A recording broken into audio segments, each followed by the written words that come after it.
దక్షిణాదిన కుంభమేళా.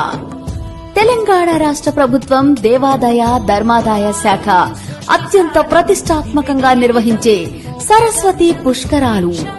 దక్షిణాదిన కుంభమేళాను తలపించేలా శ్రీకాళేశ్వర ముక్తేశ్వర క్షేత్ర సన్నిధిలో 12 రోజుల పాటు సరస్వతి పుష్కర మహోత్సవాలు. తేదీ 15/5/2025 నుంచి 26/5/2025 వరకు కాళేశ్వరంలోని త్రివేణి సంగమంలో పుష్కర స్నానాలు. రండి, కాళేశ్వరంలోని త్రివేణి సంగమంలో పుష్కర స్నానం ఆచరించి పుణ్యం